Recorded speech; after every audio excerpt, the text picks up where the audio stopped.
Hello and welcome to SA cricket stand. SA cricket stand में आप सभी का बहुत बहुत स्वागत है। जी हाँ दोस्तों, आज हम बात करेंगे इस वीडियो में चैंपियन ट्रॉफी, जो इतना ज्यादा वेट कर रहे थे कि कब आएगा स्क्वाड हम लोग का, क्योंकि 6 देश ने ये कर दिया था, अनाउंसमेंट कर दिया था चैंपियन ट्रॉफी का जो स्क्वाड था, लेकिन सिर्फ और सिर्फ पाकिस्तान और इंडिया का नहीं हुआ था। और अब बच गया है सिर्फ एक देश, वो है पाकिस्तान। आज इंडिया का भी हो गया स्क्वाड अनाउंस और बहुत ही ज्यादा हम लोग को वेट करना पड़ा। ऐसा न्यूज आया था कि 12 तारीख तक ही देना था सभी टीमों को ये अपना स्क्वाड, लेकिन थोड़ा डिले हो गया। और एक बहुत ही अच्छा स्क्वाड जो आज अनाउंसमेंट हुआ, आज भी, हालांकि ये अनाउंसमेंट तो आज भी कल के वीडियो में हम जो बताएंगे आपको कि 12:30 बजे अनाउंसमेंट होगा, लेकिन आज 3 बजे के आसपास जाकर ये कंफर्म हुआ और 2-2.5 घंटों का ये मीटिंग चला लगातार। और वो कौन से नाम पे इतना ज्यादा पेज फंसा हुआ था, वो सारा बात हम आपको बताएंगे इस वीडियो में। सबसे पहले हम एक नजर स्क्वाड पे देख लेते हैं कि हमारा स्क्वाड में किन किन प्लेयर्स को मौका मिला है। आइए हम लोग देखते हैं एक नजर स्क्वाड पे। सबसे पहले रोहित शर्मा कैप्टन, जो कि हम लोग जानते थे, लेकिन ये नहीं जानते थे कि वाइस कैप्टन शुभमन गिल बना दिए जाएंगे। या दोस्तों, क्योंकि रोहित शर्मा का तो कंफर्म था कि वो हमारे कैप्टन है, ठीक है, लेकिन अचानक से ये देखने को मिलता है कि शुभमन गिल जो है वो वाइस कैप्टन बना दिए गए हैं चैंपियन ट्रॉफी 2025 के लिए। भाई इसके ऊपर हम बात करना चाहेंगे, शुभमन गिल के ऊपर। फिलहाल हम स्क्वाड पूरा कर लेते हैं। थर्ड विराट कोहली, और बैकअप ओपनर में लिया गया यशस्वी जायसवाल को, जो हम बता रहे थे आपको कल के वीडियो में कि यशस्वी जायसवाल रहेंगे ही रहेंगे, और देख लो भाई बैकअप ओपनर में यशस्वी जायसवाल है। उसके बाद आते हैं विराट कोहली, हमारे श्रेयस अय्यर का वापसी हो गया है। उसके बाद आ जाते हैं ऋषभ पंत। ऋषभ पंत में भी बहुत सारे पेज फंस रहा था कि भाई संजू सैमसन खेलेंगे या ऋषभ पंत खेलेंगे, दोनों में से एक ही सेलेक्ट हो सकते हैं, तो यहाँ पे ऋषभ पंत सेलेक्ट किए गए हैं। उसके बाद आ जाते हैं केएल राहुल, फिर अक्षर पटेल। अब हम आ जाते हैं ऑलराउंडर सेक्शन में। अक्षर पटेल, हार्दिक पांड्या, सुंदर, वॉशिंगटन सुंदर, रविंद्र जडेजा, ये हो गए हमारे ऑलराउंडर। अब आ जाते हैं बॉलर, कुलदीप यादव, जसप्रीत बुमराह, मोहम्मद शमी, अर्शदीप सिंह, ये तो हो गया हमारा स्क्वाड, ठीक है। सबसे पहले हम बात करना चाहेंगे कि वाइस कैप्टन शुभमन गिल क्यों बनाए गए हैं। देखो भाई, इंडिया जो है, इंडिया के चीफ सेलेक्टर बीसीसीआई के अंदर ये सब मान चुके हैं कि शुभमन गिल ही हमारे फ्यूचर है, ठीक है। भले यशस्वी जायसवाल आपके फ्यूचर है, लेकिन जो एक होता है प्रॉपर प्लेयर, जैसे आप एग्जांपल के तौर पर देख लो, जैसे विराट कोहली को मान लिया गया था कि ये हमारा फ्यूचर है, ठीक है, उसी तरह से शुभमन गिल को सारे लोग ये मान चुके हैं कि ये हमारा फ्यूचर है, ठीक है। आने वाला 10-15 साल इसके हाथों में है। इसलिए आप देखो ना कि वहां पे रोहित शर्मा को ड्रॉप करके शुभमन गिल को खिलाया गया।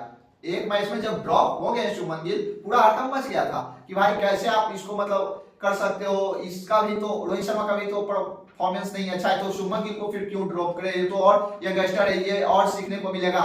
और वहां भी हम लोग देखे थे कि वाइस कैप्टन बना दिए गए थे शुभमन गिल, ठीक है, जो हुआ था T20 का सीरीज। और यहाँ पे भी आपको वाइस कैप्टन के रूप में शुभमन गिल दिखेंगे, और आने वाला फ्यूचर है हमारे शुभमन गिल। अब तो हो गया वाइस कैप्टन के ऊपर बात। अब हम बात करते हैं सिराज के ऊपर, जो सबसे बड़ा मुद्दा आज का बना हुआ है कि मोहम्मद सिराज क्यों नहीं सेलेक्ट किए गए।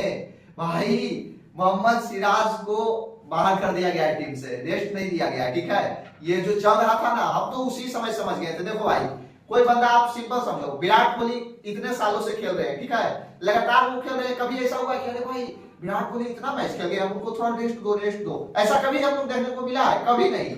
हाँ, परफॉर्मेंस खराब होता है तो ये भले बोलते हैं कुछ जो हमारे सीनियर कि भाई थोड़ा रेस्ट ले लेना चाहिए, ये नहीं कि विराट कोहली को रेस्ट दे दो, ठीक है, समझ रहे हो आप बात। इसी तरह से यहाँ पे मोहम्मद सिराज को रेस्ट बिल्कुल नहीं दिया गया है, मोहम्मद सिराज को टीम से बाहर कर दिया गया है, और हमारे यहाँ रेस्ट के बदले बाहर कर दिया जाता है। बहुत सारे एग्जांपल में, हम नाम नहीं लेना चाहेंगे, बहुत सारे प्लेयर्स को ऐसा हुआ है कि भाई उसको रेस्ट दिया गया है और पता चला है कि आज 5-6 साल बीत गया, अभी तक वापसी ही नहीं हुआ है टीम में। तो ये रेस्ट नहीं दिया गया है, ये टीम से बाहर कर दिया गया है मोहम्मद सिराज को।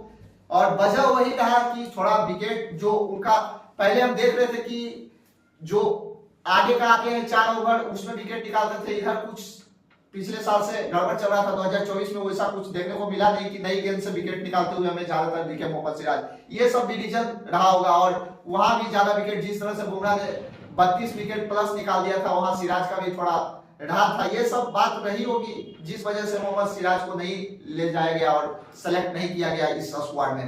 अब हम बात करते हैं अर्शदीप सिंह के ऊपर। भाई ये इंडिया का जो मूव है, ये एक तरह से सही है, समझो आप इस बात को कि जहीर खान, आप बहुत बात करते हो, हम लोग बहुत बात करते हो जहीर खान के बारे में, लेफ्ट हैंड पेसर इंडिया को कब उतना बढ़िया मिलेगा, कब उतना। देखो भाई, कोई अचानक बॉलर मिलता है उसका देखा जाता है, ठीक है, परफॉर्मेंस कि बंदा में दम है कि नहीं। जब जसप्रीत बुमराह ऑस्ट्रेलिया वाले सीरीज में आया था भाई, फर्स्ट मैच में 2 विकेट, जसप्रीत बुमराह और हार्दिक पांड्या का सेम मैच में डेब्यू हुआ है। उस ऑस्ट्रेलिया टूर पे वो लास्ट मैच था, लेकिन वहां पे देखा गया कि भाई ये बंदा परफॉर्मेंस तो बहुत अच्छा दे रहा है, तभी ना आज जाकर वो परमानेंट बॉलर बन पाए और ये नंबर 1 बॉलर बन पाए जसप्रीत बुमराह। उसी तरह से अर्शदीप सिंह को कुछ दिनों के लिए एक फॉर्मेट में सीमित कर दिया गया था, लिमिट कर दिया गया था, वो था T20 फॉर्मेट। और T20 फॉर्मेट में जिस तरह से प्रदर्शन किया भाई, 100 विकेट के आसपास वो बंदा है, लगता है 2-3 विकेट कम है T20 में, तो परफॉर्मेंस तो बहुत तगड़ा दिया भाई T20 में। उसी के आधार पर देखा गया कि भाई अब इस बंदे को कंटिन्यू इसमें भी करना चाहिए हम लोग को, क्या बोलते हो, ओडीआई में भी, ठीक है। और आपको हम बता देना चाहते हैं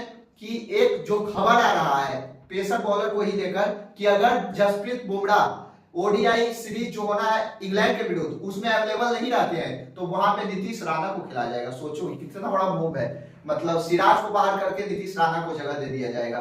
ये मतलब खबर तो आया है, देखो अब कितना सच्चाई है इसमें वो तो ओडीआई सीरीज में ही पता चल जाएगा, ठीक है। अब हम बात करना चाहेंगे इसके ऊपर जो हमारा 4 स्पिनर सेलेक्ट किए गए हैं। वो 4 स्पिनर कौन कौन से हैं? अक्षर पटेल, वाशिंगटन सुंदर, कुलदीप यादव और रविंद्र जडेजा। देखो भाई 4 स्पिनर है तो 4 स्पिनर तो कभी भी टीम में खेलेगा नहीं, ठीक है। 2 स्पिनर खेल सकता है, ठीक है, जो कि कुलदीप यादव हमें लगता है और रविंद्र जडेजा के साथ जाना चाहिए, मुझे जैसा लगता है, क्योंकि वाशिंगटन सुंदर को तो ले लिया गया है लेकिन शुरू के कुछ मैचों में उन्हें नहीं खिला जाएगा। ऐसे भाई गौतम गंभीर का कुछ कह नहीं सकते हैं, उनका माइंडसेट ऐसा ही रहता है कि भाई उस बॉलर को खिलाओ जो थोड़ा बैटिंग भी कर ले और थोड़ा बॉलिंग भी कर ले। और ऑफ स्पिनर का तो बेस्ट ऑप्शन है हमारे पास ये वाशिंगटन सुंदर, जिस तरह से परफॉर्मेंस रहा है। ऐसे में देखना दिलचस्प रहेगा कि प्ले 11 के अंदर कौन ये 2 स्पिनर खेलते हुए नजर आएंगे, ठीक है। उसके बाद हम बात करते हैं शमी के ऊपर। मोहम्मद शमी का जो कमबैक हुआ है, बहुत ही अच्छा कमबैक हुआ है भाई इस बंदे का, बहुत तगड़ा। जैसा कि हम लोग देखे थे 7 मैचों में 22-23 विकेट निकाल दिया था वर्ल्ड कप में। अगर वो परफॉर्मेंस, या दोस्तों अगर वो परफॉर्मेंस आ जाता है चैंपियन ट्रॉफी में तो फिर हम लोग एक आईसीसी ट्रॉफी जीतने से दूर नहीं है, अगर उस तरह का परफॉर्मेंस। और T20 में भी साबित कर लिए गए भाई, क्योंकि इतना दिन से बॉलिंग किए नहीं है तो सही रहेगा, बहुत सही ये मूव है कि T20 भी खेल लेंगे, उसके बाद ओडीआई जो ये है इंग्लैंड के विरुद्ध सीरीज वो भी खेलेंगे, उसके बाद चैंपियन ट्रॉफी खेलते हुए नजर आएंगे। तो भाई लय में तो आ जाएंगे मोहम्मद शमी, जिस तरह का वो बॉलर है उनको ज्यादा देर लगता नहीं है लय पकड़ने में, ठीक है। उसके बाद हम बात कर लेते हैं कि बुमराह के ऊपर जो सवाल चल रहा है कि खेलेंगे नहीं खेलेंगे, ऐसे तो बुमराह ने एक ट्वीट करके बताया था।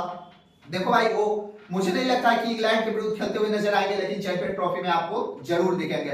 बहुत ही कस्माकस चला, 2.5 घंटा का मीटिंग चला, उसके बाद लास्ट में दिखता है रविंद्र जडेजा का नाम। और फिर मुझे भी लगा कि भाई उसी पे एक पेज फंसा हुआ है, एक ही प्लेयर पे। और कल वाले वीडियो में आप देखना जो हम बताए थे कि संभावित क्या स्क्वाड हो सकता है टीम इंडिया का, जो ये वीडियो है उसमें मेरे 14 प्लेयर सही साबित हुए। सिर्फ कहां पे चेंज हो गया, मोहम्मद सिराज की जगह वाशिंगटन सुंदर को ले लिया गया। बाकी मैं जो 14 प्लेयर्स आपको बताया था वो सारा सेम है जो स्क्वाड के बारे में हम बताए थे कि ये संभावित हो सकता है, इतने प्लेयर्स का नाम हो सकता है उसमें। ऐसे क्रिकेटिंग देखते हैं क्या होता है, ऐसे क्रिकेटिंग अपडेट्स, क्रिकेटिंग न्यूज जानने के लिए आप हमें सब्सक्राइब कर सकते हैं, ऐसे क्रिकेट स्टैंड से जुड़िए, ऐसे क्रिकेट स्टैंड को फॉलो भी कर सकते हैं आप इंस्टाग्राम पे। और फिलहाल आप लोग चैनल को सब्सक्राइब कर दो, वीडियो अच्छा लगा तो लाइक कर